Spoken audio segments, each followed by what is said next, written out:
Greetings, kindred. Today is May 3rd, 2023, and as you can see, this study of Ezekiel that we are doing was written back in the year 2000. So this is a 23-year-old study.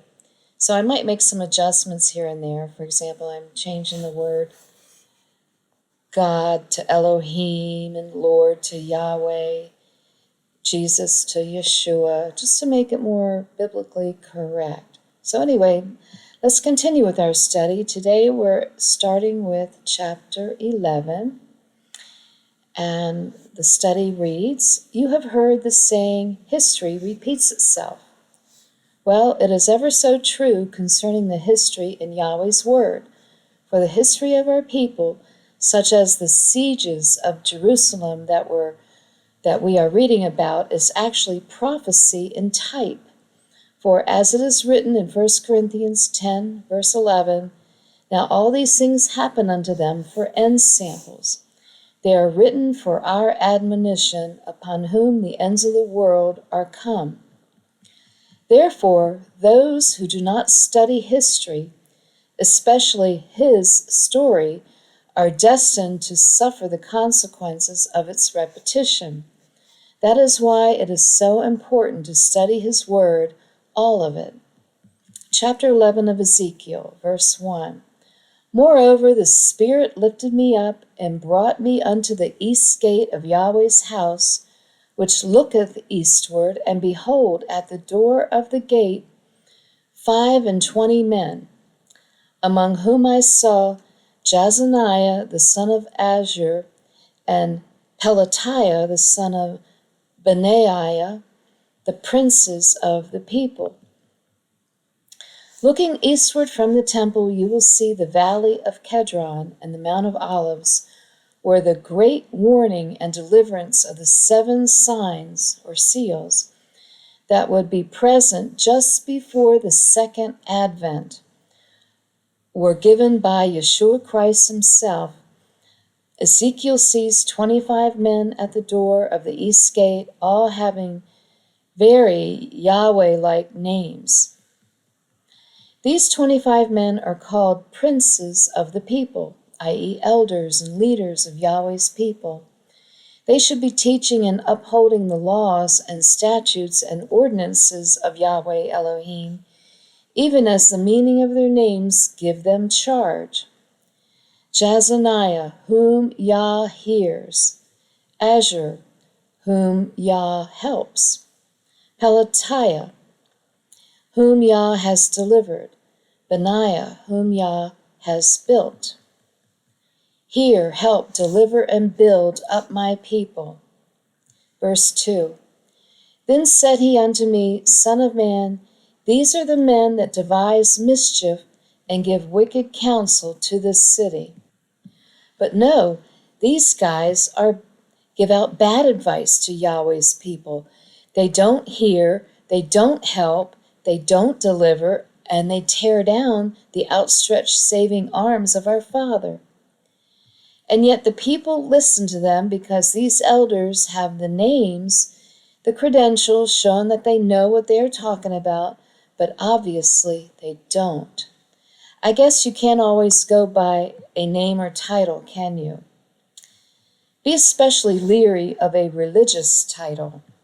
For instance, a privately owned corporation could call itself the Federal Reserve Bank, and people would think that it is part of the federal government, but it is not. A religious system or a church denomination could call itself Christian, and people would think it is actually of Yahweh, or a teacher of the traditions of a religion or church denomination could call himself or herself a reverend or a Christian minister, and people would think that he was actually ordained of Yahweh. Remember the words of Christ on Mount Olivet, Matthew 24, verse 5.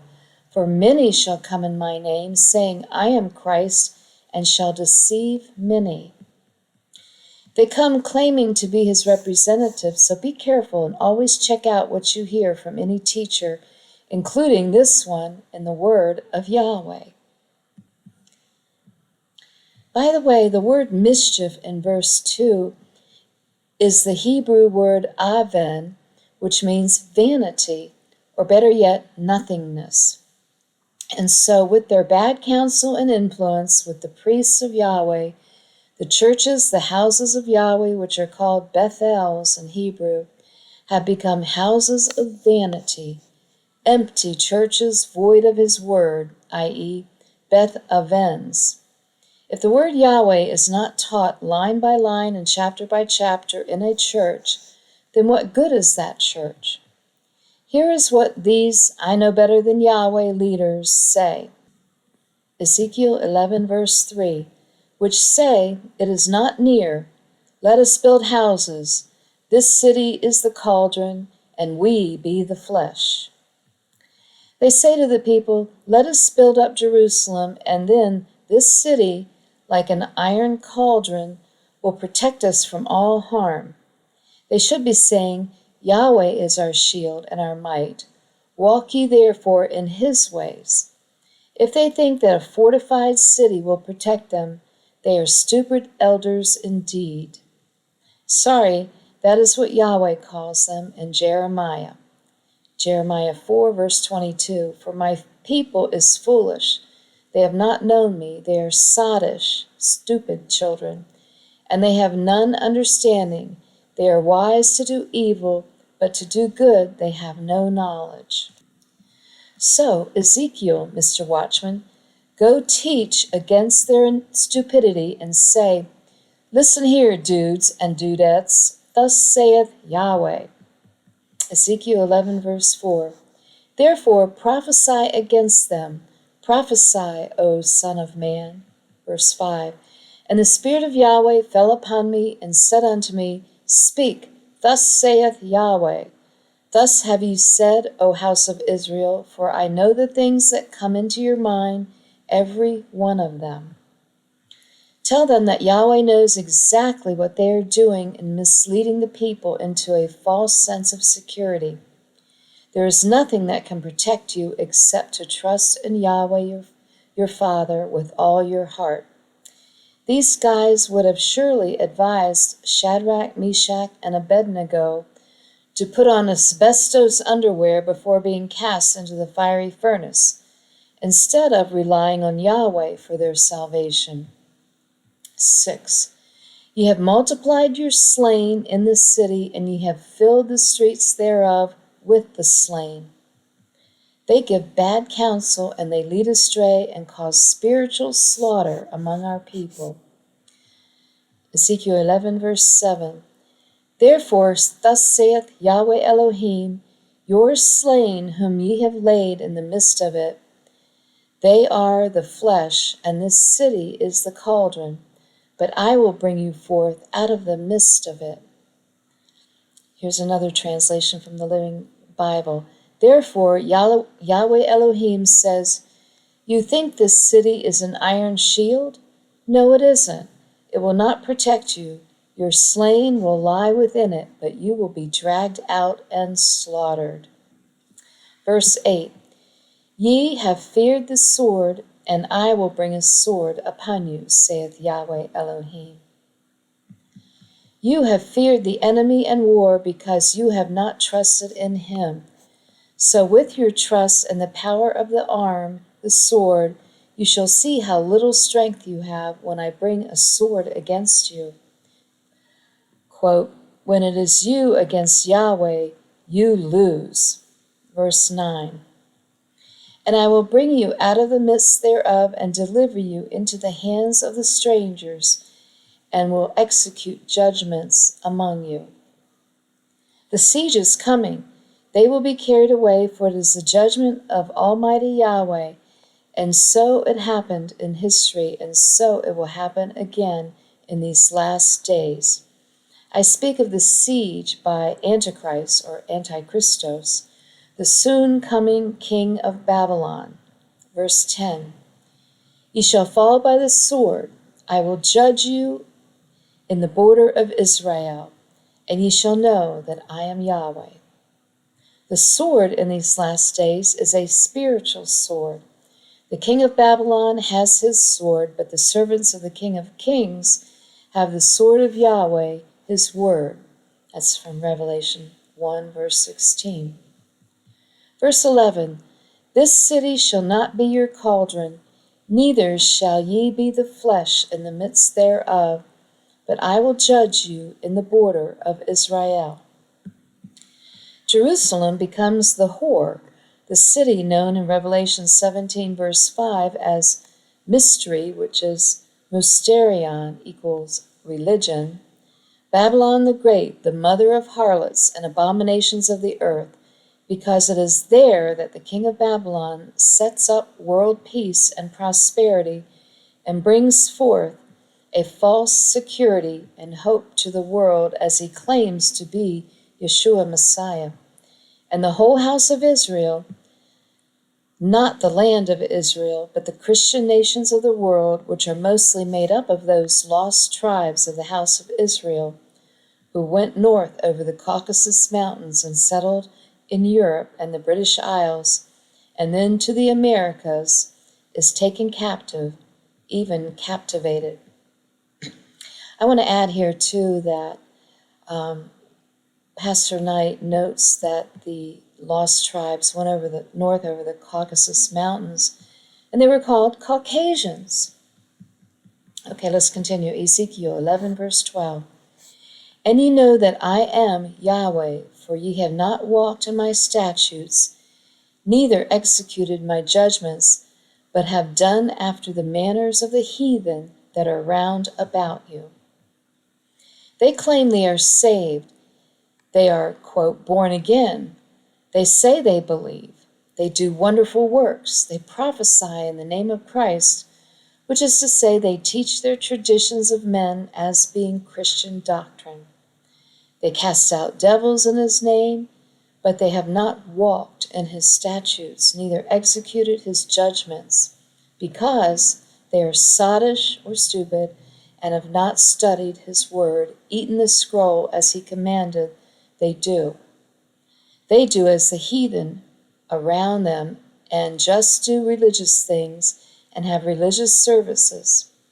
What does Yahweh think about all these things they do with the deceptive name of Christian attached to them? Thus saith Yahweh Elohim. Matthew 7:22. Many will say unto me in that day, Lord, Lord, have we not prophesied in their name? And in thy name have cast out devils? And in thy name done many wonderful works? This is the group of do-gooder, church-going, hallelujah, praise Yahweh Christians we were just talking about. We're not knocking them, just identifying them. Many of them are our loved ones. Matthew 7, verse 23.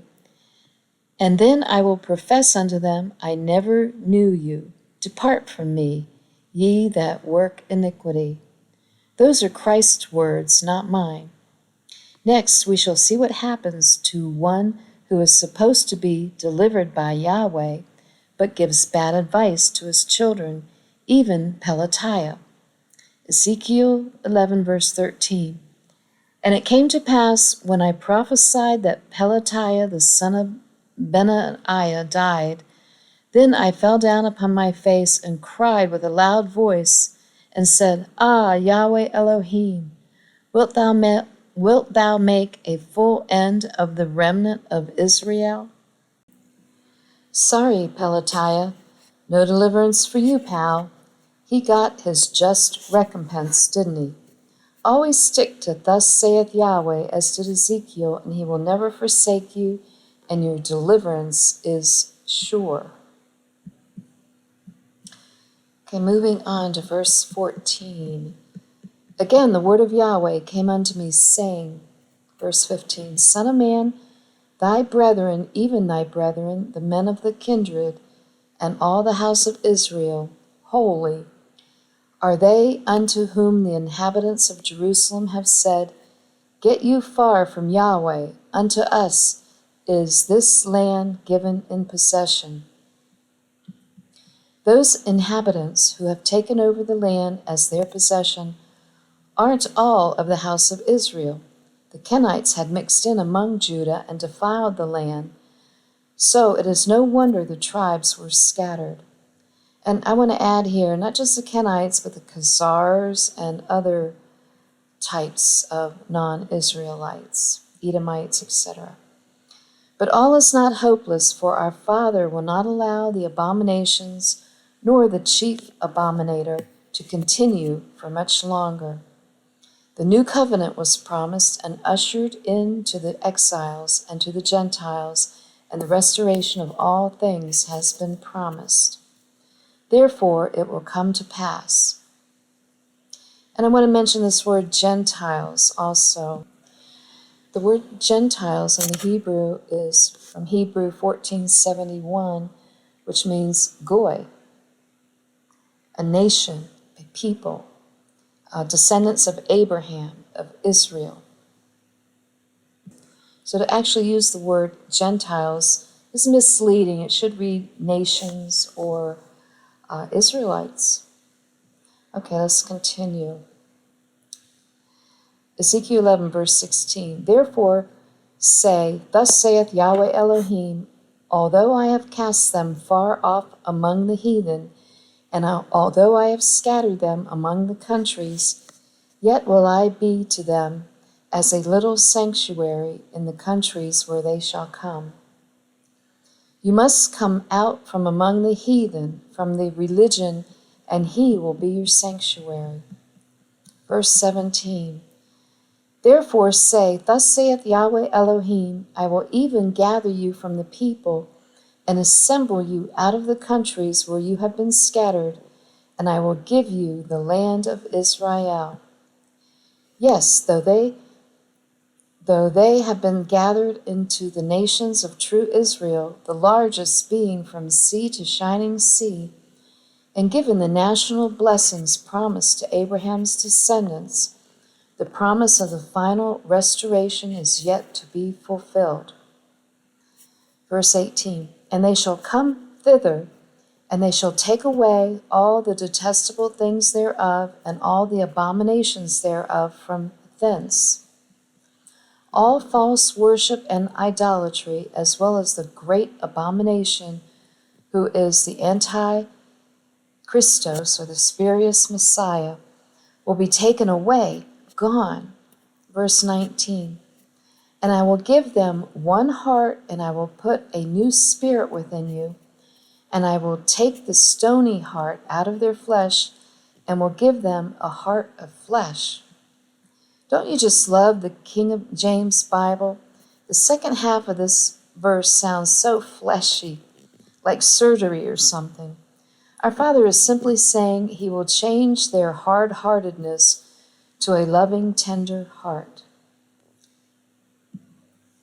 Verse 20, That they may walk in my statutes and keep my ordinances and do them, and they shall be my people, and I will be their Elohim. I'm going to stop here for a minute. This verse right here is evidence that after Yeshua came and the Holy Spirit entered into people, and so their hearts became a heart of flesh, did we just read? Yes, instead of a heart of stone, that we're still supposed to keep his statutes and ordinances, such as the feast days, and observe them, that the law has not been done away with. Okay, let's continue. I digress.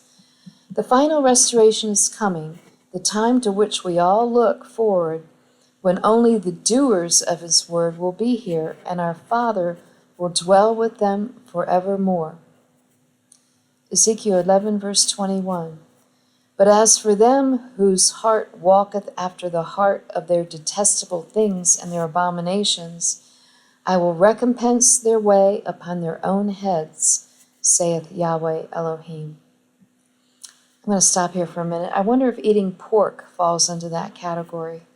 Think about it. Everyone gets just compensation, for Yahweh Elohim is completely just and fair. You make your bed and you sleep in it. Just watch who you are crawling in bed with. Don't lose your virginity to someone who you think is your husband, because the lights are turned off and you walk in darkness. Open his word and turn on the light of truth, especially when you hear, "Come to me, honey." Verse 22. Then did the cherubims lift up their wings and the wheels beside them, and the glory of Yahweh of Israel was over them above. Isn't it wonderful to be able to read this verse and actually understand, even visualize in our minds what is happening? Verse 23. And the glory of Yahweh went up from the midst of the city and stood upon the mountain which is on the east side of the city. The royal chariot of Israel, escorted by the cherubim in their highly polished bronze vehicles, departed from the midst of the city and landed upon the Mount of Olives. It has traveled from the Holy of Holies to the outer court, to the east gate, and now to the great Mount of Olives across the Kedron Valley. It was from the same Mount of Olives that Yahweh Yeshua Christ ascended into heaven in Acts chapter 1.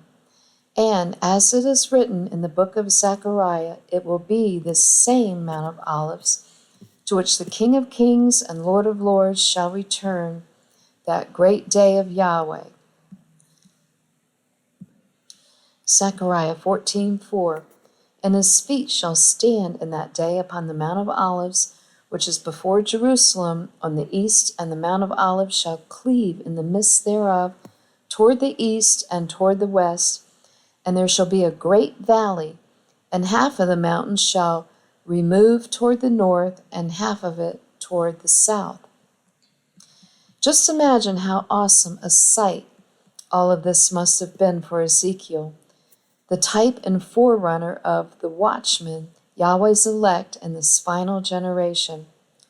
Get ready to witness some awesome spectaculars yourself. You see, the book of Ezekiel makes us strong in preparation for that which is about to befall a world spinning in ignorance and confusion, and unaware of the coming siege by the king of Babylon, when he is cast out of heaven to this earth.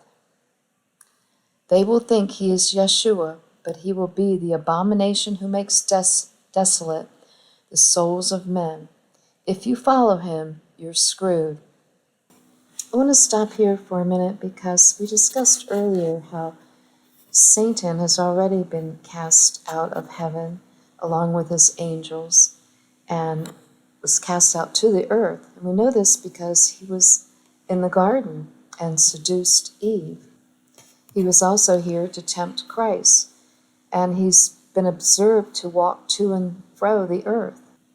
But he dwells in the pit, and I believe what is going to happen is he's going to rise from that pit, and that's when he's going to claim to be Yeshua the Christ.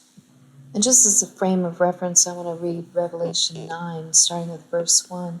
And the fifth angel sounded, and I saw a star fall from heaven unto the earth, and to him was given the key of the bottomless pit. And he opened the bottomless pit, and there arose a smoke out of the pit as the smoke of a great furnace, and the sun and the air were darkened by reason of the smoke of the pit. And there came out of the smoke locusts upon the earth, and to them was given power as the scorpions of the earth have power. And I will skip over, and I want to scroll down to verse 11. And they had a king over them, which is the angel of the bottomless pit, whose name in the Hebrew tongue is Abaddon, but in the Greek tongue hath his name Apollyon. And that word Apollyon means destroyer, the angel of the bottomless pit, the destroyer. And we all know who the destroyer is.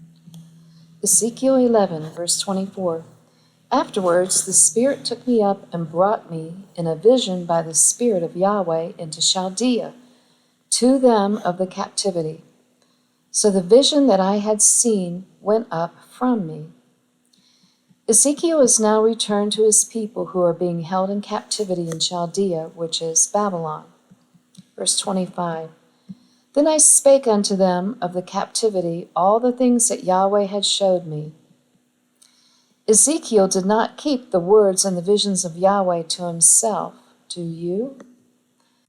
He did as Yahweh Elohim has instructed his watchmen. Speak therefore unto the people and say, Thus saith Yahweh Elohim. Now, having finished the study of chapter 11, we return to our people who are being held captive by religious confusion, the Babylon of these end times. You might also envision that we are standing at the door of the east gate, looking toward the Mount of Olives. What are you going to say and do?